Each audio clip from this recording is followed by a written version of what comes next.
اللہ تعالیٰ کا لاکھ لاکھ شکر ہے کہ اس نے ہمیں انسان بنایا اور باقی تمام مخلوق کو ہماری خاطر پیدا کیا۔ جو کچھ بھی اللہ کی نعمتیں ہمیں نظر آتی ہیں یہ ساری کی ساری ہمارے لیے بنائی گئیں۔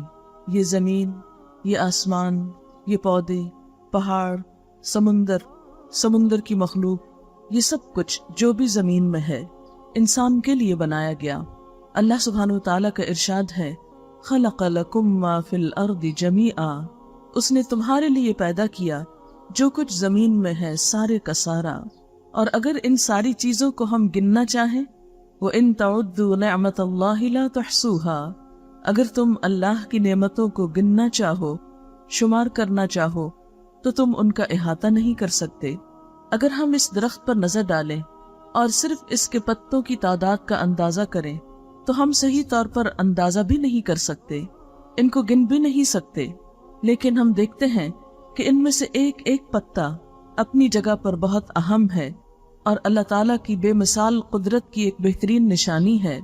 اللہ تعالیٰ نے انسان کی خاطر جو کچھ پیدا کیا وہ اس کے لیے مسخر بھی کر دیا۔ قرآن پاک میں اللہ تعالیٰ فرماتے ہیں سخر لکم ما فی السماوات و ما فی الارض، آسمانوں اور زمین میں جو کچھ ہے تمہارے لیے اس نے مسخر کیا ہے تاکہ انسان اس سے فائدہ اٹھا سکے، انسان اس سے کام لے سکے۔ ایسا نہیں کہ یہ چیزیں انسان کے سامنے اس طرح سرکشی کریں کہ انسان اس سے کچھ بھی فائدہ نہ اٹھا سکے۔ ہم دیکھتے ہیں کہ انسان اپنے فائدے کے لیے نہ صرف یہ کہ زمین کی قوتوں کو استعمال کر رہا ہے بلکہ آسمان کی قوتوں کو بھی۔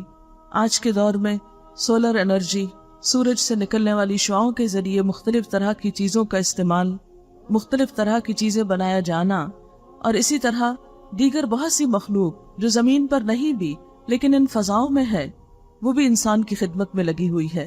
اگر چاند ہی کو دیکھیں تو چاند کی ریز، چاند کی کرنیں جو ہیں جہاں زمین پر روشنی پھیلاتی ہیں وہاں سمندروں کے پانی کو ہلاتی ہیں، ان کو سٹر کرتی ہیں۔ اس پانی کے ہلنے کی وجہ سے سمندر کے اندر بے پناہ مخلوق زندہ ہے۔ اگر یہ سب کچھ نہ ہو، یعنی سمندر کا پانی ایک ہی جگہ ساکت و جامد ہو اور وہ نہ ہلے، تو سمندر کے اندر رہنے والی مخلوق کو آکسیجن نہ ملے اور اس طرح وہ فائدہ نہ اٹھا سکے۔ اور پھر اسی طرح ہم دیکھتے ہیں کہ اللہ سبحانہ وتعالی مختلف قسم کے جانوروں کا ذکر کر کے فرماتے ہیں وَالْأَنْعَامَ خَلَقَهَا، مویشی جانوروں کو اس نے پیدا کیا، لَكُمْ فِيهَا دِفْءٌ وَمَنَافِعُ، تمہارے لیے اس میں گرمی کا سامان بھی ہے اور بہت سے فائدے، وَمِنْهَا تَأْكُلُونَ، اور ان میں سے تم کھاتے بھی ہو، یعنی ان کے بال اور کھال کو تم استعمال کرتے ہو، اس سے اپنے لباس تیار کرتے ہو۔ وَلَكُمْ فِيهَا جَمَالٌ، تمہارے لیے ان میں خوبصورتی بھی ہے، حِينَ تُرِيحُونَ وَحِينَ تَسْرَحُونَ، جس وقت تم صبح اور شام انہیں چرانے کے لیے لے جاتے اور واپس لاتے ہو۔ وَتَحْمِلُ أَثْقَالَكُمْ إِلَى بَلَدٍ لَمْ تَكُونُوا بَالِغِيهِ إِلَّا بِشِقِّ الْأَنفُسِ، اور وہ تمہارے ساز و سامان ایسی زمین کی طرف اٹھا کر لے جاتے ہیں کہ اگر تم خود انہیں اٹھا کر لے جاؤ تو بہت مشقت سے وہاں پہنچو۔ پھر فرمایا وَالْخَيْلَ وَالْبِغَالَ وَالْحَمِيرَ، یہ گھوڑے اور خچر اور گدھے، لِتَرْكَبُوهَا وَزِينَةً، یہ اس لیے پیدا کیے کہ تم ان پہ سواری کرو اور یہ زینت کا سامان بھی ہیں۔ وَيَخْلُقُ مَا لَا تَعْلَمُونَ، اور وہ کچھ پیدا کرے گا جو تم جانتے بھی نہیں ہو۔ یعنی انسان کی سواری کے سامان صرف گھوڑے خچر اور اونٹ ہی نہیں رہیں گے، بلکہ ایک وقت ایسا آئے گا کہ اور بھی بے شمار چیزیں پیدا ہوں گی جنہیں تم نہیں جانتے۔ 1400 سال پہلے یہ آیت اتری تو اس وقت کسی کو گاڑیوں کا نام بھی معلوم نہ تھا، کسی نے تصور میں بھی نہ سوچا، کبھی خیال بھی نہ کیا کہ کبھی کوئی چیز ایسی بھی ہوگی جو فضا میں اڑ کر انسان کو سفر کے قابل بنائے گی۔ لیکن آج ہم دیکھتے ہیں کہ انسان نے تیز رفتار سواریاں اپنے لیے ایجاد کی، اور آج بھی یہ آیت سچی ہے کہ آئندہ اور بھی ایسی چیزیں آ جائیں گی کہ جن کے بارے میں تم اب نہیں جانتے۔ پھر فرمایا يُنبِتُ لَكُمْ بِهِ الزَّرْعَ وَالزَّيْتُونَ وَالنَّخِيلَ وَالْأَعْنَابَ، کہ اللہ تعالیٰ نے تمہارے لیے جو آسمان سے پانی اتارا اس کے ذریعے مختلف طرح کے کھیت تمہارے لیے پیدا کیے، یہ زیتون اور کھجور اور انگور اور ہر قسم کے پھل۔ وَمِن كُلِّ الثَّمَرَاتِ إِنَّ فِي ذَلِكَ لَآيَةً لِقَوْمٍ يَتَفَكَّرُونَ، ان تمام چیزوں میں نشانیاں ہیں ان لوگوں کے لیے جو غور و فکر کریں۔ وَسَخَّرَ لَكُمُ اللَّيْلَ وَالنَّهَارَ، اس نے تمہارے لیے رات اور دن کو مسخر کیا. اگر رات نہ آئے تو ہم سب مل کر لا نہیں سکتے، اور رات چھائی رہے تو سب مل کر دن نہیں لا سکتے. یہ دراصل اللہ تعالیٰ ہی نے ایسا نظام قائم کیا کہ یہ سب چیزیں ہماری خدمت میں لگی ہوئی ہیں. والشمس والقمر، سورج اور چاند، والنجوم مسخرات، اور سب ستارے بھی مسخر ہیں، بأمرہ، اس کے حکم سے. ان فی ذلک لآیات لقوم یعقلون، اس میں نشانیاں ہیں ان لوگوں کے لیے جو عقل سے کام لیتے ہوں، جو عقل استعمال کرتے ہوں. وما ذرأ لکم فی الارض مختلفا الوانہ، اور زمین میں جو چیزیں تمہارے لیے پھیلا دی ان کے مختلف رنگ ہیں، یعنی زمین پہ پائے جانے والے مختلف رنگ انسان کے لیے خوبصورتی کا سما ہے، انسان کے دل لبھانے کا ذریعہ ہے. آپ ذرا تھوڑی دیر کے لیے سوچئے کہ اگر ساری چیزوں کا صرف ایک رنگ ہوتا، یعنی اگر یہ دنیا بلیک اینڈ وائٹ ہوتی تو کیا حال ہوتا، یہ کیسی لگتی. جس وقت کلرڈ کیمرہ نہیں آیا تھا اس وقت تصویریں بلیک اینڈ وائٹ کھینچا کرتی تھی، ان میں اور کلرڈ تصویروں میں کتنا فرق ہے. اسی مثال سے آپ سمجھ سکتے ہیں کہ کس طرح انسان کے لیے ان رنگوں میں اللہ تعالیٰ نے حسن پیدا کیا. ان فی ذلک لآیۃ لقوم یذکرون، اس میں اللہ کی طرف سے تمہارے لیے ایک نشانی ہے، لیکن کن لوگوں کے لیے؟ جو کوئی نصیحت حاصل کرنا چاہیں، جو ان چیزوں سے سبق حاصل کرنا چاہیں. وَهُوَ الَّذِي سَخَّرَ الْبَحْرَ، وہ اللہ وہ ذات ہے جس نے سمندر کو مسخر کیا. لِتَأْكُلُوا مِنْهُ لَحْمًا طَرِيًّا، تاکہ تم اس میں سے تازہ گوشت کھاؤ. وَتَسْتَخْرِجُوا مِنْهُ حِلْيَةً، اور تم اس میں سے زیورات نکال سکو. تَلْبَسُونَهَا، جنہیں تم پہنو. وَتَرَى الْفُلْكَ مَوَاخِرَ فِيهِ، اور تم دیکھتے ہو کہ کشتیاں سمندر میں چل رہی ہیں جو اس کا سینہ پھاڑ رہی ہیں، یعنی جب چلتی ہے تو اس میں لہریں اٹھتی ہیں. وَلِتَبْتَغُوا مِنْ فَضْلِهِ، اور تاکہ تم اس کا فضل تلاش کرو. وَلَعَلَّكُمْ تَشْكُرُونَ، اور تاکہ تم شکر گزار بنو. وَأَلْقَى فِي الْأَرْضِ رَوَاسِيَ، اور اس نے زمین میں پہاڑ گاڑ دیے. أَن تَمِيدَ بِكُمْ، کہ زمین تمہیں لے کے ڈھلک نہ جائے. وَأَنْهَارًا، نہریں اور دریا بنائے. وَسُبُلًا، اور قدرتی راستے بنائے. لَعَلَّكُمْ تَهْتَدُونَ، تاکہ تم ہدایت پا جاؤ. پھر فرمایا أَفَمَن يَخْلُقُ كَمَن لَا يَخْلُقُ، کیا بھلا وہ جو پیدا کرتا ہے اس کی طرح ہو سکتا ہے جو کچھ بھی نہیں بناتا. افلا تذکرون، کیا تم نصیحت نہیں پکڑتے، کیا تم ہوش میں نہ آؤ گے. تو اللہ تعالیٰ کی یہ تمام نعمتیں جو رنگا رنگ زمین آسمان میں اس نے ہمارے لیے بنائی، یہ سب ہمیں اس کی یاد دلاتی ہیں اور ہم سے سوال کرتی ہیں کہ ان نعمتوں کو پا کر تم کیا کرو گے. کیا اپنے رب کی نعمتوں کا اقرار کرو گے یا انکار کرو گے. اسی لیے سورۃ الرحمن میں بار بار فرمایا فَبِأَيِّ آلَاءِ رَبِّكُمَا تُكَذِّبَانِ، تم اپنے رب کی کن کن نعمتوں کو جھٹلاؤ گے. حقیقت یہ ہے کہ ان ساری نعمتوں کو استعمال کرنے کے بعد ہم کسی بھی چیز کو جھٹلا نہیں سکتے. ہم میں سے کوئی بھی یہ انکار نہیں کر سکتا کہ ہم اس سے فائدہ نہیں اٹھا رہے. کچھ چیزیں ایسی ہیں جن سے ہم تمام انسان مشترک طور پر فائدہ اٹھاتے ہیں. کچھ چیزیں ایسی ہیں کہ جن سے ہم خود ذاتی طور پر فائدہ اٹھا رہے ہیں. اگر ہم اپنے جسم کی حالت پر غور کریں تو یہ ہاتھ ایک نعمت ہے. ان سے پوچھئے کہ جن کے ہاتھ نہیں وہ کتنی مشقت میں ہیں. آپ دیکھیں کہ اگر ہم خود کھانا اپنے ہاتھ سے نہ کھائیں تو ہماری سیٹسفیکشن نہیں ہوتی. تو سوچئے جن لوگوں کے ہاتھ نہیں ہوتے دوسرے انہیں فیڈ کرتے ہیں ان کا کیا حال ہوتا ہوگا. جو کام ہم خود نہیں کر پاتے اس کے لیے کتنی بے چینی ہوتی ہے. اگر اپنی کنگھی خود نہ کر سکے کوئی اور ہماری کنگھی کرے تو آپ دیکھیں ہمیں کس قدر تکلیف ہوتی ہے، کتنی بے چینی ہوتی ہے. اگر ہمارا لباس کوئی اور ہمیں پہنانے والا ہو، اگر کوئی اور ہمیں کھلانے اور پلانے والا ہو تو ہماری زندگی کس قدر ادھوری ہو کر رہ جائے. یہ آنکھیں ہمارے جسم میں کتنی نعمت ہیں. اگر یہ نہ ہو تو ہم دیکھنے کے قابل نہ ہو.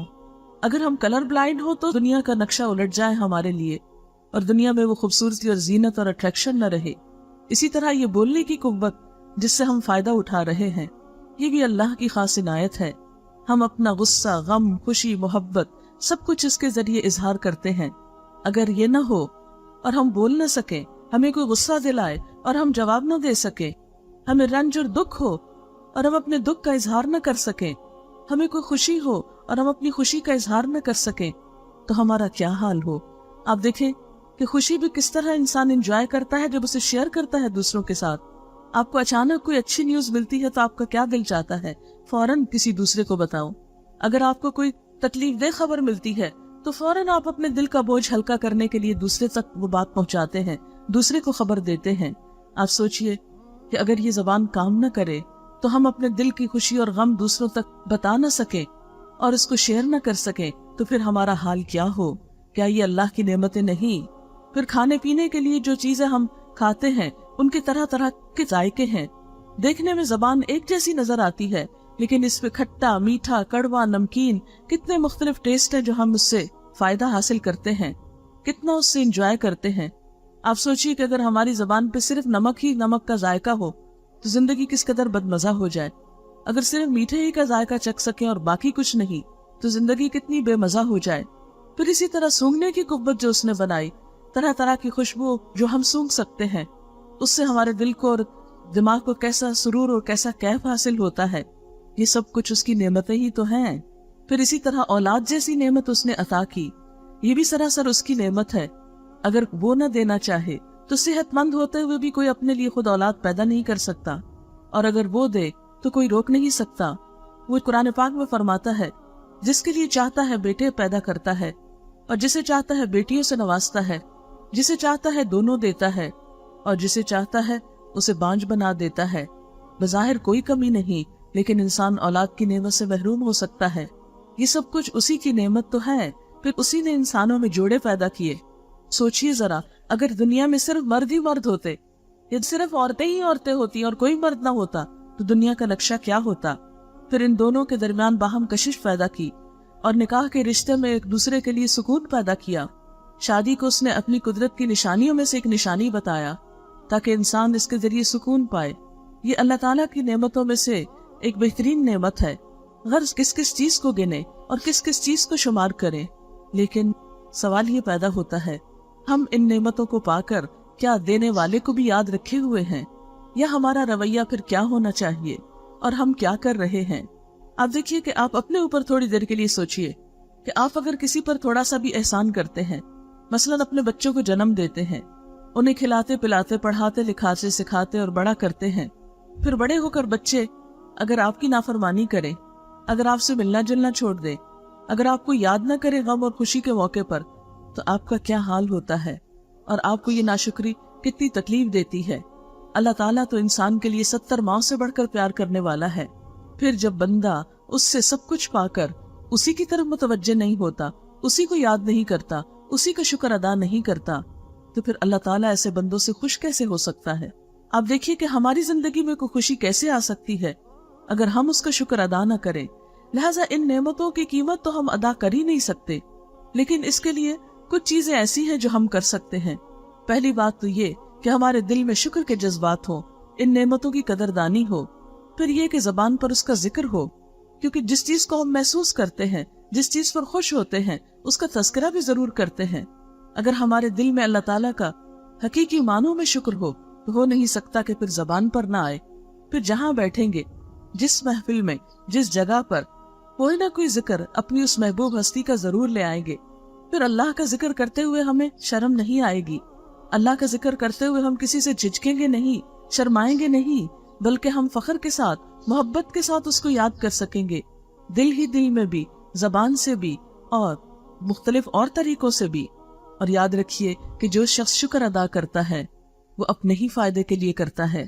قرآن پاک میں اللہ تعالیٰ فرماتے ہیں، وَمَن شَكَرَ فَإِنَّمَا يَشْكُرُ لِنَفْسِهِ، جس نے شکر ادا کیا اس نے اپنے ہی فائدے کے لیے کیا، اس نے اپنی ہی ذات کے لیے کیا.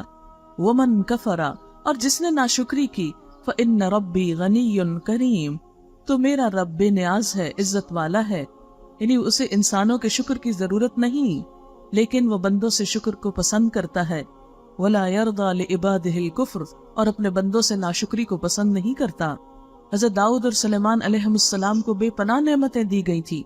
ان نعمتوں کو دے کر اللہ تعالیٰ نے ان سے کیا تقاضا کیا، کیا فرمایا؟ اعملوا آل داؤد شکرا وقلیل من عبادی الشکور. اے آل داؤد، شکر کے طریقے پر عمل کرو. یعنی جو کچھ میں نے تمہیں دیا ہے، نبوت یا بادشاہت، یہ سب کچھ یعنی دین اور دنیا کا ایک جگہ اکٹھے ہونا، دنیا میں بھی اعلیٰ مقام اور دین میں بھی اعلیٰ مقام، دنیا بھی اور آخرت بھی. جس کو یہ دو نعمتیں ملیں، اس کے لیے پھر اس سے بڑھ کر اور کس چیز کی تمنا ہو سکتی ہے، یا اس کے لیے اس سے بڑھ کر کسی اور بھلائی کی کیا توقع کی جا سکتی ہے؟ لیکن یہ سب کچھ دینے کے بعد اللہ تعالیٰ نے ان سے چاہا کیا کہ تم شکر ادا کرو. اور پھر ساتھ ہی شکوہ کیا کہ قلیل من عبادی الشکور، میرے بندوں میں سے بہت تھوڑے ہیں جو شکر ادا کرتے ہیں۔ وہ یہ نعمتیں پا کر سمجھتے ہیں کہ یہ ان کا کمال ہے، ان کا ذاتی کمال ہے، یہ ان کی ذہانت ہے، یہ ان کی لیاقت اور قابلیت ہے، اور وہ یہ بھول جاتے ہیں کہ یہ دینے والا دراصل اللہ ہے۔ اور اللہ تعالیٰ نے یہ فیصلہ بھی کر دیا کہ جو شکر ادا کرے گا میں اس کو اور زیادہ نعمتیں عطا کروں گا۔ لَإِن شَكَرْتُمْ لَأَزِيدَنَّكُمْ، اگر تم نے شکر ادا کیا تو میں تمہیں اور زیادہ دوں گا۔ وَلَإِن كَفَرْتُمْ، اور اگر تم نے ناشکری کی، إِنَّ عَذَابِي لَشَدِيدٌ، تو میرا عذاب بھی بہت سخت ہے۔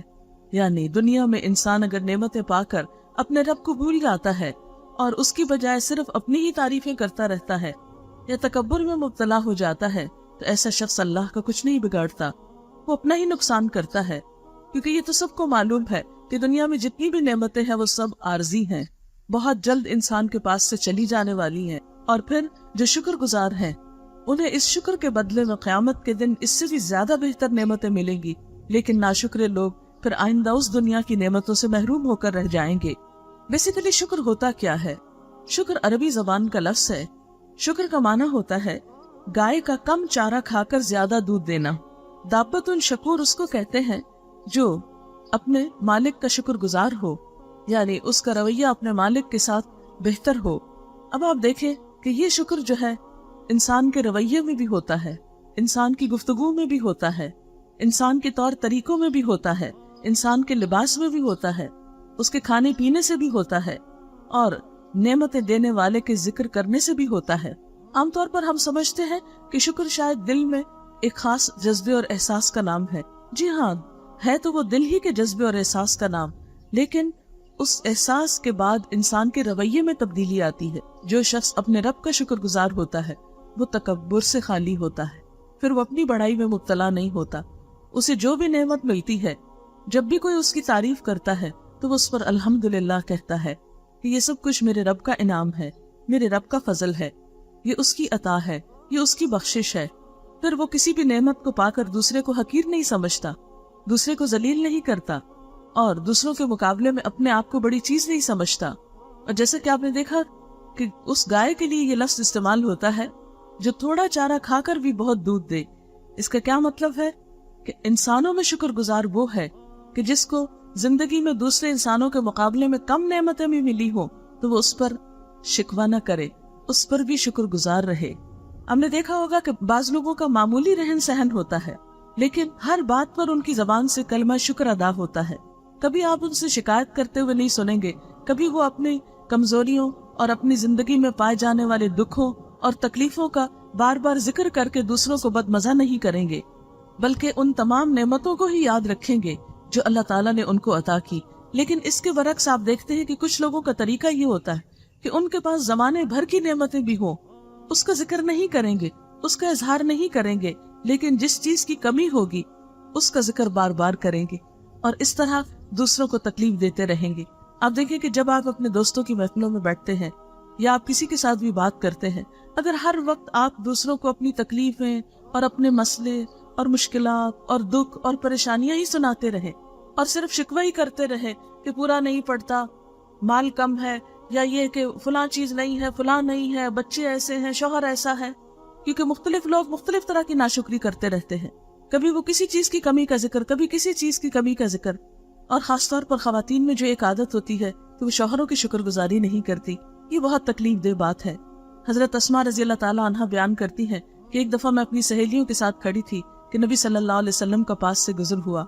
آپ نے فرمایا کہ تم اپنے شوہروں کی ناشکری سے بچو، کیونکہ خواتین کھڑی تھی تو اس لیے آپ نے ان کی مناسبت سے ان کو نصیحت فرمائی، تم اپنے شوہروں کی ناشکری سے بچو، اس لیے کہ تم میں سے ایک عورت اپنے ماں باپ کے گھر دنوں تک بن بیاہی بیٹھی رہتی ہے، پھر اللہ تعالیٰ اس کو شوہر عطا کرتا ہے، پھر اس کے بعد اسے اولاد دیتا ہے، زندگی کی اور نعمتیں دیتا ہے، لیکن کبھی کسی بات پر جب شوہر سے ناراض ہوتی ہے تو یہ کہہ اٹھتی ہے کہ میں نے تو اس گھر میں کبھی کوئی خوبی دیکھی نہیں، میں نے تو تم سے کبھی کوئی خوشی پائی ہی نہیں۔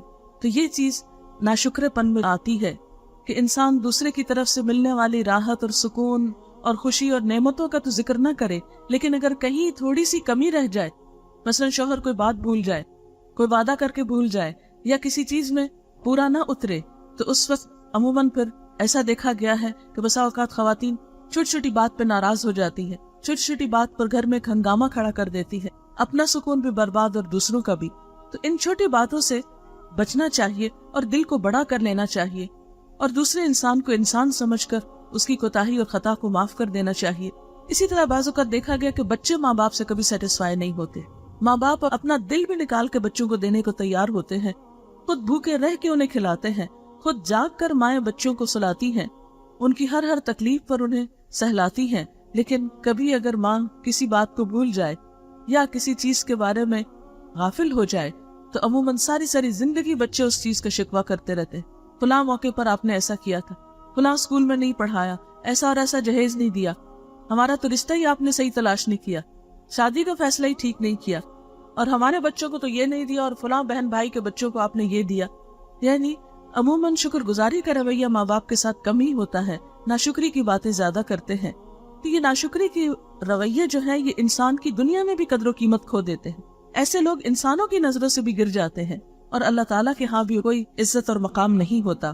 پھر آپ دیکھیے دو طرح کی نعمتیں ہوتی ہیں، ایک تو ہمیں پرماننٹلی ملی ہوئی ہے، یا شروع سے جب سے ہم دنیا میں آئے ہمیں ملی، مثلا ہمیں جسم ملا، زندگی ملی اور بہت سی نعمتیں، اور کچھ ایسی ہوتی ہیں جو روز ہم کو ملتی ہیں، مثلا ہم روز کھانا کھاتے ہیں، ٹھنڈا پانی پیتے ہیں گرمیوں، اسی طرح اور انسان کی زندگی میں بہت سی نعمتیں جو روز بروز آتی ہے۔ تو ایسے موقع پر جب نعمت ملے تو ساتھ ساتھ شکر ادا کرنا چاہیے۔ اب دیکھیے کہ بندہ مومن کیا کرتا ہے، صبح سویرے جب بستر سے اٹھتا ہے، آنکھیں مل رہا ہوتا ہے، تو اس کی زبان پر کیا الفاظ ہوتے ہیں؟ الحمدللہ الذی احیانا بعد ما اماتنا والیہ النشور۔ اللہ کا شکر ہے جس نے ہمیں زندگی دی، اس کے بعد کہ اس نے ہمیں موت دی تھی۔ موت سے مراد یہاں نیند ہے، کیونکہ نیند بھی موت سے ملتی جلتی کیفیت ہے۔ اللہ کا شکر ہے جس نے ہمیں سوتے میں سے جاگ اٹھایا، کیونکہ قرآن پاک میں آتا ہے کہ جس کو اللہ نے زندگی نہیں دینی ہوتی اس کی دوسری روح بھی سوتے میں قبض کر لیتا ہے۔ اور کئی لوگوں کے بارے میں آپ نے سنا ہوگا کہ اچھے بھلے سوئے تھے، صبح نہیں اٹھے۔ تو یہ ہماری روح بھی اللہ کے ہاتھ میں ہے، لہٰذا ہر روز صبح میں جب اللہ تعالیٰ یہ روح لوٹاتا ہے اور اچھی نیند دیتا ہے اور پھر دوبارہ اٹھنے کی قوت دیتا ہے کہ اپنا بستر چھوڑ سکے، ورنہ آپ دیکھیں کہ کئی گھنٹے ہم ایک سائڈ پہ پڑے رہتے ہیں، اگر وہ وہیں سو جائے اور اس کی سرکولیشن بند ہو جائے اور ہم خدا نخواستہ کسی تکلیف کا شکار ہو جائے تو ایسا ہو سکتا ہے، لیکن یہ اس کا احسان ہے، اس کی نعمت ہے، اس کی رحمت ہے کہ وہ پھر ہمیں حشاش بشاش اٹھا کھڑا کرتا ہے۔ پھر اس کے بعد بندہ مومن کیا کرتا ہے؟ اپنی ضروریات پوری کرنے کے لیے، قضاء حاجت کے لیے جب واش روم میں جاتا ہے، پھر اس کے بعد جب نکلتا ہے تو اس کے منہ پر کیا دعا ہوتی ہے؟ الحمدللہ الذی اذھب عنی الاذی۔ اللہ کا شکر ہے جس نے مجھ سے یہ اذیت دور کر دی۔ آپ دیکھیں کہ انسان کے جسم میں جتنے بھی ویسٹ مادے ہیں، اگر یہ جسم سے باہر نہ آئے، آپ خود سوچیں کہ اگر ہم یورین پاس نہ کر سکیں، ہمارے جسم کی نجاستیں اندر ہی رک جائیں تو ہماری کیفیت کیا ہو، ہماری حالت کیا ہو، تکلیف دہ مرحلہ ہو سکتا ہے۔ لیکن ایک بندہ مومن اس پر بھی اللہ کا شکر ادا کرتا ہے۔ پھر آپ دیکھیں ناشتے کی میز پر بیٹھتے ہیں اور پھر کچھ کھاتے ہیں، رات بھر کے بھوکے صبح اٹھ کر جب بریک فاسٹ کرتے ہیں تو اس وقت جو کچھ بھی کھاتے ہیں پھر کیا کہتے ہیں؟ الحمدللہ الذی اطعمنا وسقانا وجعلنا مسلمین۔ اللہ کا شکر ہے جس نے ہمیں کھلایا، جس نے ہمیں پلایا اور جس نے ہمیں مسلمان گھرانے میں پیدا کیا۔ پھر اسی طرح دن بھر میں کئی کاموں میں شکر کا لفظ انسان بولتا ہے، کیونکہ الحمدللہ کہنا ہی شکر ادا کرنا ہے۔ اور یہ ایک ایسا خوبصورت کلمہ ہے کہ جس کے بارے میں حدیث میں آتا ہے الحمدللہ تملأ المیزان، کہ الحمدللہ کہنا میزان کو بھر دیتا ہے۔ یعنی اللہ تعالیٰ کو اتنا خوش کرتا ہے جب بندہ نعمت کی قدردانی کرتا ہے۔ آپ ذرا سے اس کو یوں محسوس کریں، مثلا آپ اگر کسی کو کوئی چیز دیتے ہیں اور وہ بندہ آپ کا شکر گزار ہو اور آپ کی قدردانی کرے تو اس وقت آپ کے دل میں کیسی خوشی آتی ہے۔ تو اسی طرح بندہ جب شکر گزار ہوتا ہے تو اللہ تعالیٰ اس بندے سے خوش ہوتا ہے۔ بہرحال پھر آپ دیکھیں کہ اگر کسی کو چھینک آئے تو ہمیں کیا سکھایا گیا کہ اس وقت کیا پڑھا جائے؟ الحمدللہ کہا جائے، کیونکہ اس وقت بھی انسان کا جسم ایک ایسے پروسیس سے گزرتا ہے کہ کچھ دیر کے لیے انسان کا جو دل ہے وہ دھڑکنا بند ہو جاتا ہے، نہیں چاہے وہ سیکنڈ کے کچھ حصے میں، لیکن پھر اللہ تعالیٰ اس کی دھڑکن کو جاری کر دیتا ہے، اس پر الحمدللہ کہتا ہے۔ پھر دن میں پانی پیتا ہے تو رکھ کر پھر الحمدللہ کہتا ہے۔ پھر اسی طرح آپ دیکھیں کہ انسان جب سونے کے لیے بستر پہ جاتا ہے پھر اللہ کا شکر ادا کرتا ہے۔ پھر اسی طرح جب قیامت کا دن ہوگا اور اللہ تعالیٰ بندہ مومن کو اس کی شکر گزاری کے نتیجے میں جنت عطا کرے گا تو وہاں جا کر بھی وہ شکر ادا کرے گا. الحمدللہ الذی ہدانا لہذا وما کننا لنہتدی لولا ان ہدانا اللہ. یہ بھی اللہ کا شکر ہے کہ اس نے یہ راستہ دکھایا کہ جس پہ چل کے یہاں آ پہنچے. اگر وہ ہمیں یہ راستہ نہ دیتا تو ہم خود اس قابل نہ تھے کہ یہاں تک پہنچتے. یعنی اسے بھی وہ اپنے اعمال کا نتیجہ نہیں سمجھتا، جنت جیسی چیز کو بھی وہ اللہ کی نعمت اور احسان سمجھتا ہے اور وہاں جا کر بھی اللہ کا شکر ادا کرتا ہے. لہٰذا یہ شکر گزاری کا رویہ جو ہے یہ انسان کے ایمان کی علامت ہے اور اللہ تعالیٰ کے حکم کی تابعداری ہے. پھر اسی طرح اللہ سبحانہ وتعالیٰ فرماتے ہیں وَجَعَلَ لَكُمُ السَّمْعَ وَالْأَبْصَارَ وَالْأَفْئِدَةَ قَلِيلًا مَا تَشْكُرُونَ. اسی نے تمہارے کان، آنکھیں اور دل بنائے تھے لیکن تم کتنا تھوڑا شکر ادا کرتے ہو. پھر اسی طرح اللہ تعالیٰ نے انسان کے پاس ہدایت جیسی نعمت بھیجی، یعنی دین اسلام بھیجا. جیسے کہ قرآن پاک میں آتا ہے اليوم اکملت لکم دینکم واتممت علیکم نعمتی وردیت لکم الاسلام دینا. آج میں نے تمہارے لیے تمہارا دین مکمل کر دیا، اپنی نعمت تم پر تمام کر دی اور تمہارے لیے دین اسلام کو پسند کیا. دین اسلام میں اللہ تعالیٰ نے اپنی عبادت کے جو طریقے ہمیں سکھائے ہیں ان پر بھی ہمیں اللہ تعالیٰ کا شکر ادا کرنا چاہیے.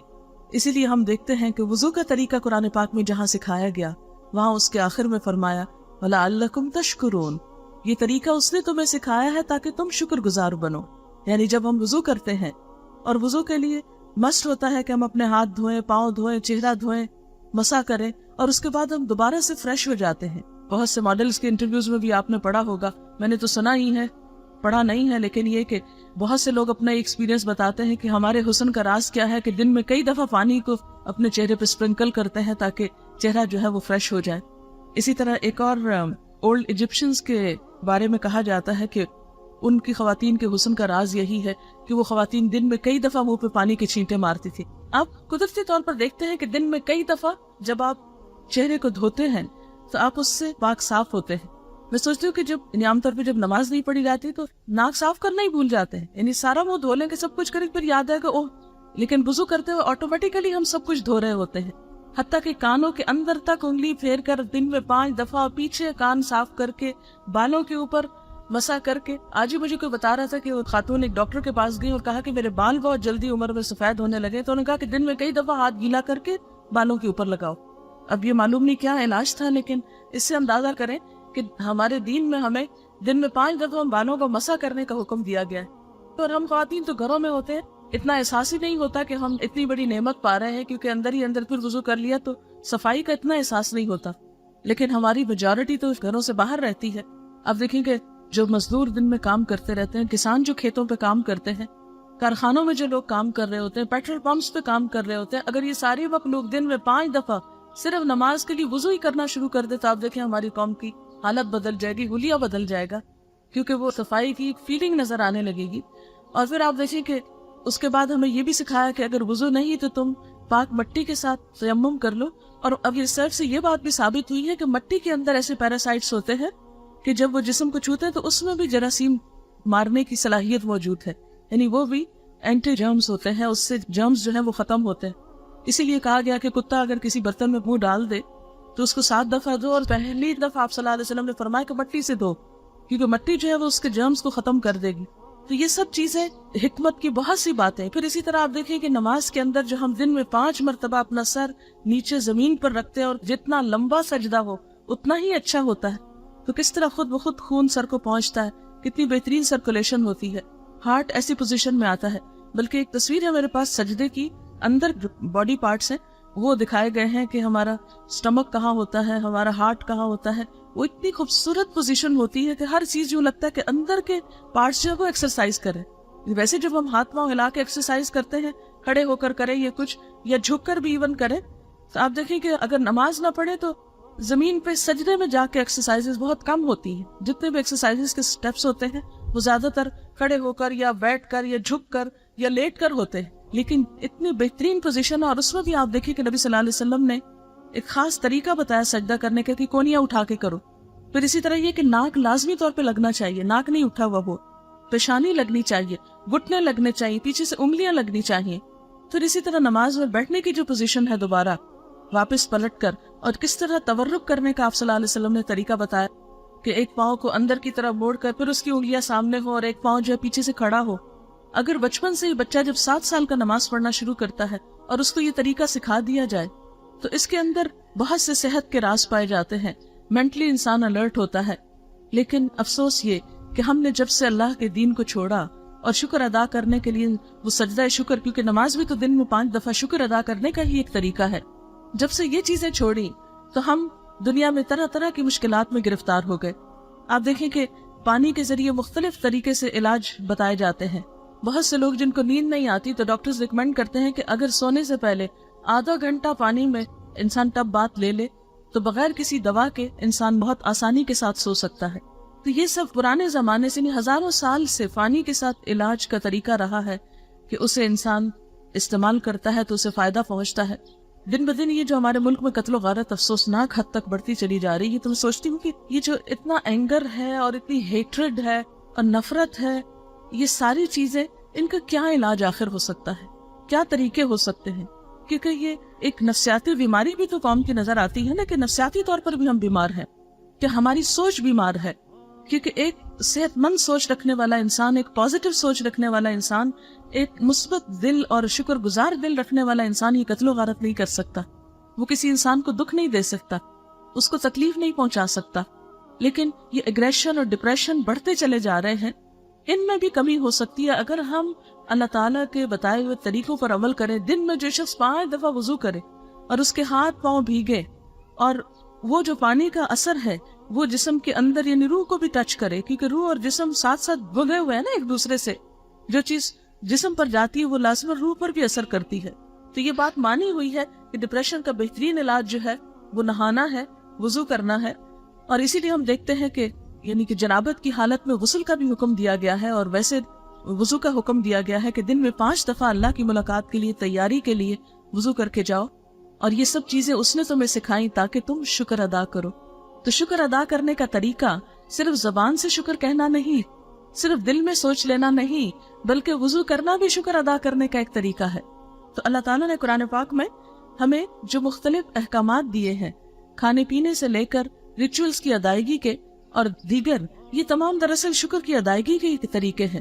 اگر آپ دیکھیں کہ قرآن پاک کی ابتدا کہاں سے ہوتی ہے، سورۃ الفاتحہ سے، اور سورۃ الفاتحہ کا آغاز کہاں سے ہوتا ہے؟ الحمدللہ سے. تو گویا قرآن پاک میں پہلی تعلیم جو ہمیں دی گئی وہ الحمدللہ ہے، کہ سب تعریف اللہ کے لیے ہے، سب شکر اللہ کے لیے ہے. حضرت ابراہیم علیہ السلام کی خاص خصوصیت قرآن پاک میں بتائی گئی، شاکرا لانعمہ، وہ اپنے رب کی نعمتوں پر شکر گزار تھے. اجتباہ، اللہ نے اس کو چن لیا. وہداہ الی صراط مستقیم، اور اس کو سیدھے راستے کی ہدایت دی. گویا ہدایت کا راستہ بھی شکر کے ذریعے آسان ہوتا ہے. پھر اسی طرح اللہ تعالیٰ فرماتے ہیں بل اللہ فاعبد وکن من الشاکرین، بلکہ اللہ ہی کی عبادت کرو اور اس کے شکر گزار بن جاؤ. پھر اسی طرح ہم دیکھتے ہیں کہ اللہ تعالیٰ قرآن پاک میں فرماتے ہیں فاذکرونی اذکرکم واشکروا لی ولا تکفرون، تم مجھے یاد کرو میں تمہیں یاد رکھوں گا، اور میرا شکر ادا کرو اور میری ناشکری نہ کرنا. اور لقمان علیہ السلام کے بارے میں آتا ہے وَلَقَدْ آتَيْنَا لُقْمَانَ الْحِكْمَةَ أَنِ اشْكُرْ لِلَّهِ، ہم نے لقمان کو حکمت عطا کی، سمجھ بوجھ عطا کی، أَنِ اشْكُرْ لِلَّهِ، کہ اللہ کا شکر ادا کرو. تو گویا شکر گزار ہونا بندے کی سمجھداری پر بھی دلیل، کیونکہ جانور اور انسان میں فرق کیا ہے؟ انسان کو اللہ نے عقل دی ہے، سوچ سمجھ سکتا ہے، دیکھ سکتا ہے، پہچان سکتا ہے اپنے محسن کو، خیر خواہ کو اور نعمتیں دینے والے کو. تو جو شخص ان نعمتوں کو پا کر پھر اپنے محسن کو پہچانتا ہے اور اس کے آگے جھکتا ہے، وہی دراصل شکر گزار ہے. پھر اسی طرح ہم دیکھتے ہیں کہ نبی صلی اللہ علیہ وسلم رات کو لمبی نماز پڑھا کرتے تھے. آپ لمبی نماز پڑھتے اتنی کہ آپ کے قدم سوج جایا کرتے تھے. تو جب آپ سے کہا گیا کہ آپ اتنا لمبا قیام کرتے ہیں کہ آپ کے پاؤں سوج جاتے ہیں، حالانکہ اللہ تعالیٰ نے تو آپ کے اگلے پچھلے سب گناہ معاف کر دیے ہیں، صاف نے فرمایا افلا اکون عبدا شکورا، کیا میں اللہ کا شکر گزار بندہ نہ بنوں؟ یعنی تہجد جو ہے یا نماز جو ہے یہ محض گناہوں کی معافی کے لیے نہیں، بلکہ اللہ کے شکر کی ادائیگی کا ایک طریقہ ہے. پھر اسی طرح یہ ہے کہ اللہ تعالیٰ بندوں سے کیا چاہتا ہے، فرمایا کہ ما یفعل اللہ بعذابکم ان شکرتم وآمنتم وکان اللہ شاکرا علیما. اللہ تم کو عذاب دے کر کیا کرے گا اگر تم نے شکر ادا کیا، یعنی وہ تمہیں سزا نہیں دینا چاہتا، وہ تم سے مطالبہ یہ کرتا ہے کہ تم شکر ادا کرتے رہو، اور اگر تم شکر ادا کرو گے تو وہ تم کو عذاب میں مبتلا نہ کرے گا۔ وَكَانَ اللَّهُ شَاكِرًا عَلِيمًا، اور اللہ بہت قدردان اور علم والا ہے۔ پھر اسی طرح آپ دیکھیں کہ اللہ تعالیٰ پسند یہ کرتا ہے کہ جہاں اس کا شکر ادا کیا جائے وہاں وہ یہ بھی پسند کرتا ہے کہ بندوں کا شکر ادا کیا جائے، اور بندوں کا شکر ادا کرنے میں سب سے بڑھ کر شکر گزاری والدین کی ہونی چاہیے۔ اس کے لیے قرآن پاک میں اللہ تعالیٰ فرماتے ہیں انشکر لی ولوالدیک، میرا شکر ادا کرو اور اپنے والدین کا شکر ادا کرو۔ یعنی انسانوں میں سب سے زیادہ احسان انسان کے اوپر ماں باپ کا ہوتا ہے، اس لیے ماں باپ کا شکر ادا کرنا ضروری ہے۔ میں احادیث دیکھ رہی تھی تو شکر گزاری کے اوپر ایک بہت ہی خوبصورت واقعہ مجھے ملا، میں چاہتی ہوں کہ آپ کے ساتھ بھی شیئر کروں۔ یہ تجرید بخاری سے یہ واقعہ لیا گیا ہے۔ بنی اسرائیل میں 3 لوگ تھے، ایک سفید داغوں والا یعنی برس کی بیماری تھی اس کو، دوسرا اندھا تھا اور تیسرا گنجا تھا۔ اللہ تعالیٰ نے ان کا امتحان لینا چاہا، کیونکہ اللہ تعالیٰ کی آزمائش کے مختلف طریقے ہوتے ہیں، تو ان کی طرف ایک فرشتہ بھیجا۔ فرشتہ پہلے برس والے کے پاس آیا اور اس نے پوچھا تمہیں کیا چیز پسند ہے؟ اس نے کہا اچھا رنگ، اچھی جلد، کیونکہ لوگوں نے مجھے اس بیماری کے باعث مکروہ سمجھا ہوا ہے، تو میں بہت تنگ ہوں، میں چاہتا ہوں کہ میرا جسم خوبصورت ہو جائے۔ ظاہر ہے کہ جس انسان کے پاس جو چیز نہیں ہوتی اس کے لیے وہی سب سے بڑی نعمت ہے اگر اسے مل جائے۔ فرشتے نے اس پر ہاتھ پھیرا تو وہ اس کی بیماری ختم ہو گئی اور وہ تندرست ہو گیا۔ پھر فرشتے نے اس سے پوچھا تجھے کون سا مال پسند ہے؟ اس نے کہا اونٹ۔ چنانچہ فرشتے نے اسے ایک اونٹنی دے دی جو بچہ دینے والی تھی اور کہا اللہ تجھے اس میں برکت دے گا۔ پھر فرشتہ گنجے کے پاس آیا، اس سے پوچھا کہ تجھے کیا پسند ہے؟ اس نے کہا خوبصورت بال، اور یہ کہ یہ بیماری مجھ سے دور ہو جائے، کیونکہ اس کے باعث لوگ مجھے پسند نہیں کرتے، یعنی میرے بال نہ ہونے کی وجہ سے میں لوگوں کی نگاہوں میں کوئی مقام نہیں رکھتا۔ یعنی اب واقعی وہ سوچنے کی بات ہے کہ اگر بال نہ ہو تو لوگ شاید ہماری شکل نہ دیکھنا چاہیں، لیکن کبھی ہم نے شکر نہیں ادا کیا کہ اللہ نے ہمیں بال دے رکھے۔ چنانچہ فرشتے نے اس سے ہاتھ پھیرا تو اس کی بیماری دور ہو گئی اور اسے خوبصورت بال مل گئے۔ پھر فرشتے نے پوچھا کہ تجھے کون سا مال پسند ہے؟ تو اس نے کہا کہ گائے۔ فرشتے نے اسے گائے دی جو بچہ دینے والی تھی اور کہا خدا تجھے اس میں برکت دے۔ پھر فرشتہ اندھے کے پاس آیا اور اس سے پوچھا کہ تجھے کیا پسند ہے؟ اس نے کہا کہ اللہ تعالیٰ مجھے دیکھنے کی طاقت واپس دے دے کہ میں اس سے لوگوں کو دیکھوں۔ فرشتے نے اس پہ بھی ہاتھ پھیرا اور اس کے دیکھنے کی قوت واپس کر دی۔ پھر فرشتے نے پوچھا کہ تمہیں کون سا مال پسند ہے؟ اس نے کہا بکری۔ فرشتے نے اسے ایک بکری دی جو حاملہ تھی۔ پھر اونٹنی اور گائے اور بکری نے بچے دیے۔ خدا نے ان میں اتنی برکت ڈالی کہ سفید داغوں والوں کے پاس جنگل بھر اونٹ ہو گئے، گنجے کے پاس جنگل بھر گائے ہو گئی اور اندھے کے پاس جنگل بھر بکریاں ہو گئیں، اور وہ سب ہر لحاظ سے بہت خوشحال ہو گئے۔ پھر فرشتہ انسانی صورت میں دوبارہ ان کے پاس آیا، پہلے برس والے کے پاس آیا اور کہا کہ میں ایک مسکین آدمی ہوں، سفر میں زیادہ راہ ختم ہو گیا ہے، میں گھر نہیں پہنچ سکتا سوائے اللہ کی امداد کے۔ میں تجھ سے اس ہستی کا واسطہ دے کر کہتا ہوں جس نے تجھے یہ اچھا رنگ دیا ہے، اچھی سکن دی ہے، مال دیا ہے، کہ مجھے ایک اونٹ دے دے جس کے ذریعے میں اپنے منزل تک پہنچ جاؤں۔ مگر اس سفید داغوں والوں نے اسے کچھ نہ دیا اور عذر پیش کیا کہ مجھ پہ بڑے حقوق ہیں، میری بڑی ذمہ داریاں ہیں، مجھے اپنے مسئلے نبھانے ہیں، اس لیے میں یہ نہیں دے سکتا۔ فرشتہ نے کہا کہ میں تجھے خوب پہچانتا ہوں، کیا تو سفید داغوں والا نہ تھا؟ لوگ تجھے مکروہ نہ سمجھتے تھے؟ کیا تو مفلس نہ تھا؟ پھر اللہ نے تجھے مال دیا۔ اس پر وہ ناشکرا کہنے لگا یہ مال تو میں نے پشت سے ورثے میں پایا ہے، یعنی جھوٹ بولا الٹا، یہ تو میرے آباء و اجداد کا چھوڑا ہوا ہے۔ فرشتے نے کہا اگر تو جھوٹ بول رہا ہے تو خدا تجھے پھر ویسا ہی کر دے جیسا تو تھا۔ پھر فرشتہ اسی صورت میں گنجے کے پاس گیا اور اسے بھی ویسے ہی کہا جیسے پہلے سے کہا تھا۔ اس نے بھی یہی کہا کہ میرے پاس تو بہت ذمہ داریاں ہیں اور میں تیری مدد نہیں کر سکتا۔ فرشتے نے اسے کہا کہ اگر تو جھوٹ بولتا ہے تو خدا تجھے ویسا ہی کر دے جیسا تو پہلے تھا۔ پھر وہ اندھے کے پاس گیا اور یہاں بھی یہی معاملہ پیش آیا۔ کہنے لگا میں مسکین ہوں، مسافر ہوں، سفر میں میرا زیادہ راہ ختم ہو گیا ہے، گھر نہیں جا سکتا سوائے خدا کی امداد کے۔ میں تجھے اسی ہستی کا واسطہ دے کر یہ کہتا ہوں کہ جس نے تجھے بینائی عطا کی، دیکھنے کی قوت عطا کی، کہ مجھے تم ایک بکری دے دو جس سے میں اپنا سفر طے کر سکوں۔ اس پر اندھے نے کہا ہاں میں اندھا تھا، اللہ نے مجھے میری بینائی لوٹائی، میں مفلس تھا، اللہ نے مجھے مالدار کیا، تو جو چاہتا ہے لے لے۔ اس پر فرشتے نے جواب دیا کہ اپنا مال اپنے پاس ہی رکھو، یہ تو صرف تم لوگوں کا امتحان لیا گیا تھا، خدا تجھ سے راضی ہے اور تیرے دونوں ساتھیوں سے ناراض ہے۔ تو اس واقعے سے کیونکہ یہ نبی صلی اللہ علیہ وسلم نے ہمیں خبر دی اور واقعہ سچا ہے کہ اللہ تعالیٰ کسی بھی طرح آزما سکتا ہے. اور حقیقت یہ ہے کہ انسان کے پاس جو نعمتیں ہیں وہ بھی آزمائش ہے. اللہ تعالیٰ دے کے دیکھ رہا ہے کہ یہ بندہ میرے راستے میں کتنا دیتا ہے اور میری مخلوق پہ کیا خرچ کرتا ہے.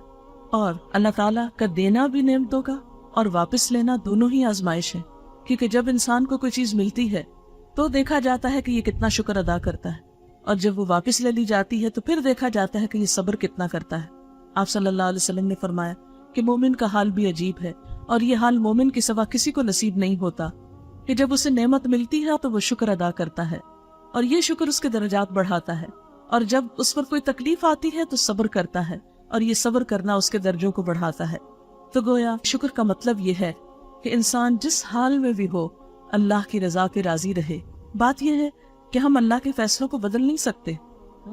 فعال لما یرید، وہ خوب کر لیتا ہے جو وہ کرنا چاہتا ہے. ہم میں سے کوئی ایسا نہیں کہ جو اسے روک سکے اس کے فیصلوں سے. یا اللہ یہ تو نے دیا تھا، یہ واپس نہ لینا. یا اللہ یہ زندگی نہ لینا، یہ صحت نہ لینا، یہ جوانی نہ لینا، یہ اولاد نہ لینا، یہ مال نہ لینا. یہ نہیں ہو سکتا. جو بھی ہمیں دیا گیا یہ سب واپس جانے والا ہے. لیکن بندہ مومن ہنسی خوشی واپس کرتا ہے، شکر گزاری کے ساتھ واپس کرتا ہے. لیکن بندہ مومن اس وقت سخت امتحان میں مبتلا ہوتا ہے جب وہ اللہ تعالیٰ سے ناراض ہوتا ہے کہ تو نے یہ نعمت دی تو واپس کیوں لے رہا ہے. ایک مشہور واقعہ تاریخ کا شاید آپ نے سن ہی رکھا ہو کہ ام حرام بنت ملحان تھی ایک صحابیہ، بہت ہی اعلیٰ مقام ہے ان کا صحابیات میں سے، کہ اللہ تعالیٰ نے ان کو شہادت کی موت دی. اس کا بھی ایک عجیب واقعہ ہے. نبی صلی اللہ علیہ وسلم اکثر دوپہر کو ان کے ہاں آرام کرنے کے لیے جایا کرتے تھے. تو ایک دفعہ آپ تشریف فرما تھے، سو رہے تھے، تو اچانک اٹھ بیٹھے اور مسکرا رہے تھے. تو کہنے لگی کہ اے اللہ کے رسول صلی اللہ علیہ وسلم، اللہ تعالیٰ آپ کو ہنستا رکھے، کس چیز پر آپ مسکرا رہے ہیں؟ تو آپ نے فرمایا کہ میں سو رہا تھا تو اللہ تعالیٰ نے مجھے خواب میں دکھایا کہ میری امت کا ایک لشکر سمندر پہ سوار ہوگا. آپ نے اپنی زندگی میں سمندر نہیں دیکھا تھا، تو میری امت کا ایک لشکر ہے جو سمندر کی سواری کرے گا، یعنی اس کے ذریعے جہاد پر جائے گا. تو کہنے لگی اللہ کے رسول صلی اللہ علیہ وسلم دعا کیجئے کہ اللہ تعالیٰ مجھے بھی اس میں شامل کر لے، میں بھی ان کے ساتھ ہوں. آپ نے فرمایا تم انہی میں سے ہوگی. پھر اس کے بعد دوبارہ آپ صلی اللہ علیہ وسلم سوئے، پھر اسی طرح ہنستے ہنستے اٹھے. تو انہوں نے پوچھا کہ آپ کیوں اس طرح مسکرا رہے ہیں؟ فرمایا کہ میں نے دیکھا کہ اس میں سے کچھ لوگ شہید ہوئے ہیں. کہنے لگی کہ اللہ کے رسول صلی اللہ علیہ وسلم دعا کیجئے کہ اللہ تعالیٰ مجھے بھی شہادت دے. تو بہرحال رسول اللہ صلی اللہ علیہ وسلم کی یہ دعا جو تھی وہ قبول ہوئی، اور یہ امت مسلمہ کا پہلا لشکر جو سمندر کے راستے قسطنطنیہ کی طرف گیا. آپ کو یہ بھی معلوم ہوگا کہ نبی صلی اللہ علیہ وسلم نے قسطنطنیہ جو موجودہ ترکی کا ایک حصہ ہے اس کے فتح ہونے کی خوشخبری دی تھی. آپ نے فرمایا تھا کہ لَتَفْتَحُنَّ الْقُسْطُنطِينِيَّةَ وَلَنِعْمَ الْأَمِيرُ أَمِيرُهَا وَلَنِعْمَ الْجَيْشُ جَيْشُهَا، کہ تم ضرور قسطنطنیہ فتح کرو گی، اور جو اس کا لشکر ہوگا وہ بہت بہترین ہوگا، اور جو اس کا امیر ہوگا وہ بہت بہترین امیر ہوگا. تو مسلمانوں کی مختلف اوقات میں ایکسپیڈیشنز جو تھی وہ اس علاقے کی طرف جاتی رہی. ہوا یہ کہ جب یہ سائپرس کے جزیرے پر اتری، گھوڑے پر سوار ہوئی، تو اچانک گھوڑے نے ٹھوکر کھائی اور یہ زمین پر گری اور وہیں ان کی وفات ہو گئی. تو اس طرح ان کو شہادت کا درجہ بنصیب ہوا. انہی کی بہن ام سلیم تھی، بہت ہی نیک خاتون تھی. ان کے ایک بچے کو کوئی بیماری ہو گئی. ان کے شوہر سفر پر گئے ہوئے تھے، جب واپس آئے تو بچہ فوت ہو گیا. آتے ہی شور شرابہ ہنگامہ نہیں کرتی، پوچھتی ہیں کہ ابو طلحہ یہ بتاؤ. ان کے شوہر کا نام ابو طلحہ تھا، جنہوں نے جب ان کو نکاح کا پیغام بھیجا تو انہوں نے کہا کہ ابو طلحہ میں تو ایک مسلمان عورت ہوں اور تم تو شرک کرتے ہو. فلاں بڑھئی نے جو بت بنایا ہے اپنے ہاتھ سے تم اس کی پوجا کرتے ہو، اور فلاں جگہ جو پتھر سے بت تراشا گیا ہے اسے تم اپنے سامنے رکھ کے پوچھتے ہو. میں تم سے شادی کیسے کر سکتی؟ ہاں اگر تم مسلمان ہو جاؤ تو میرا مہر اسلام ہوگا. بہرحال وہ مسلمان ہو گئے، اللہ نے ان کو اولاد دی، اور انہی کا بیٹا تھا جو فوت ہوا تھا. جب ام سلیم جو ہے اپنے شوہر کا استقبال کرتی ہے، باہر سے آتے ہیں، کھانا وانا کھلاتی ہے، ان کو آرام کرنے کے لیے کہتی ہے، اور پھر ان سے پوچھتی ہے کہ اچھا مجھے ایک سوال کا جواب دو. سوال یہ ہے کہ اگر کوئی شخص کسی کے پاس اپنی امانت رکھے اور پھر کچھ عرصے کے بعد واپس لینے آئے تو کیا جس کے پاس امانت رکھی گئی ہے اسے اس پر ناراض ہونا چاہیے یا خوش ہونا چاہیے، یا اسے آرام سے دے دینی چاہیے؟ کہنے لگی اسے ناراض ہونے کا کوئی حق نہیں، اسے آرام سے واپس لوٹا دینی چاہیے. تو کہنے لگی اچھا دیکھو اللہ نے تمہیں بیٹا دیا تھا، یہ اللہ کی امانت تھی، اللہ نے وہ امانت واپس لے لی، بتاؤ خوشی سے لوٹاؤ گے یا ناراضگی سے؟ تو کہنے لگے کہ اللہ کی امانت اللہ نے واپس لے لی، میرے لیے ناراض ہونے کی کوئی گنجائش نہیں. یہی واقعہ حضرت ابو طلحہ نے آ کر حضور صلی اللہ علیہ وسلم کو سنایا. آپ صلی اللہ علیہ وسلم نے حضرت ابو طلحہ کو دعا دی اور کہا جاتا ہے کہ ان سے جو آگے ان کے بچے ہوئے ان کے پھر بہت بچے ہوئے اور ایک بہت بڑی نسل نے جنم لیا. یہ سب کچھ انہیں کس کے صلے میں ملا؟ شکر کے صلے میں. حقیقت یہ ہے کہ جب بندہ شکر گزار ہوتا ہے اور تکلیف میں بھی شکوہ نہیں کرتا، کہتا ہے اللہ تیرا شکر ہے تو جس حال میں رکھے. یاد رکھے کہ تکلیف ٹل نہیں سکتی. ہم جتنے بھی ناراضگی کا اظہار کریں، جتنی بھی سرکشی کریں، جتنا بھی بگڑے کہ اللہ کیوں یہ تکلیف آئی. مثلاً ایک خاتون جو تھی ان کو بخار تھا، وہ بخار کو کوس رہی. آپ نے فرمایا بخار کو نہ کوسو. تو بات یہ ہے کہ کیونکہ یہ بیماری تو انسان کے گناہ جھاڑنے کے لیے آتی، تو انسان اگر بخار کو، سر درد کو گالیاں دے یا کسی انسان کو دے یا ڈاکٹروں کو برا بلا کہے یا اوروں کو، کیونکہ بعض لوگوں کو دیکھا گیا جب وہ بیمار ہوتے تو بہت گالی گلوچ شروع کر دے، ان کو ہذیان ہو جاتا ہے بعض اوقات اور بری بری باتیں کہتے ہیں. حالانکہ ان ساری حرکتوں سے حاصل کچھ بھی نہیں ہوتا. لیکن جب ایک انسان اللہ کے فیصلوں کو قبول کر لیتا ہے، اور آپ دیکھیں کہ تقدیر ہمارے ایمان کا حصہ ہے، تقدیر پر ایمان جو انسان کے دل میں اطمینان بھر دیتا ہے کہ اللہ تو نے دیا، میں تجھ سے راضی ہوں. اولاد میں سے جو کچھ دیا، بیٹے دیے یا بیٹیاں دی، میں شکر گزار ہوں، شکوہ گزار نہیں ہوں. اور پھر دوسرا طریقہ کیا ہوتا ہے انسان کا کہ اس نعمت کو بہترین سے بہترین راستے پر استعمال کرتا ہے. یہ بھی شکر گزاری کا ایک طریقہ ہے کہ جیسے اللہ نے مال دیا ہو تو بھلائی کے کاموں میں لگایا جائے، نہ کہ برائی کے کاموں میں اور غلط کاموں میں. اسی طرح اللہ نے صحت دی ہے تو جسم اور جان سے لوگوں کی خدمت کی جائے، انسانوں کے کام آیا جائے، اللہ کی عبادت کی جائے. گویا کہ کوئی بھی نعمت، کوئی بھی ٹیلنٹ، کوئی بھی صلاحیت جو اللہ نے بندے کو دی ہو، وہ اللہ کی خوشی کی خاطر، اللہ کے دین کی خدمت میں جب انسان لگاتا ہے تو یہی دراصل شکر گزاری ہے. اللہ تعالی ہمیں اس کی توفیق عطا فرمائے. وآخر دعوانا ان الحمد للہ رب العالمین. سبحان اللہ والحمد للہ ولا الہ الا اللہ واللہ اکبر ولا حول ولا قوة الا باللہ العلی العظیم. اللہم صلی علی محمد وعلى آل محمد كما صليت على إبراهيم وعلى آل إبراهيم إنك حميد مجيد. اللهم بارك على محمد وعلى آل محمد كما باركت على إبراهيم وعلى آل إبراهيم إنك حميد مجيد. ربنا آتنا في الدنيا حسنة وفي الآخرة حسنة وقنا عذاب النار. ربنا لا تزغ قلوبنا بعد إذ هديتنا وهب لنا من لدنك رحمة إنك أنت الوهاب. ربنا هب لنا من أزواجنا وذرياتنا قرة أعين واجعلنا للمتقين إماما. یا اللہ بات جو کچھ ہم نے پڑھا ہے اپنی رحمت سے قبول فرما. یا اللہ جو بات آپ کو پسند آئی ہو ہمیں اس پہ عمل کی توفیق عطا فرما.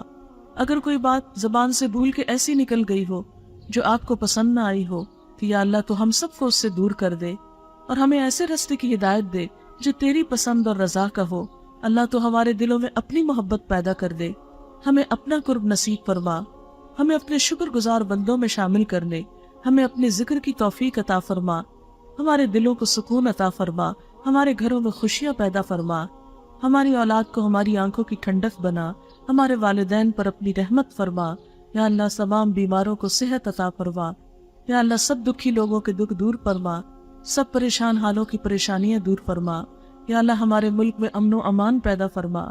یا اللہ ہمارے لوگوں کو ہدایت عطا فرما، انسانوں کا احترام کرنا سکھا. یا اللہ ہمیں اپنے رسول صلی اللہ علیہ وسلم کے اسوہ حسنہ پر چلنے کی توفیق عطا فرما. یا اللہ تو ہم سب کو اپنی رحمت سے ڈھانپ لے. یا اللہ تو دنیا اور آخرت کی بھلائیاں نصیب فرما. یا رب العالمین ہماری آخرت کے مرحلوں کو بہت آسان کر دینا، ہمارا خاتمہ ایمان پر کرنا. یا رب العالمین تو ہمیں اپنا قرب نصیب فرمانا. یا اللہ تو قبر کو روشن کر دینا، جنت الفردوس میں جگہ عطا فرمانا. تو ہمیں اپنے شکر گزار بندوں میں شامل کر لینا، صالح اور نیک بندوں سے ملانا.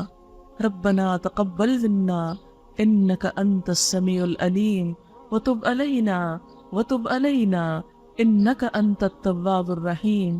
وصلی اللہ تعالی علی خیر خلقہ محمد وعلی آلہ واصحابہ واہل بیتہ اجمعین.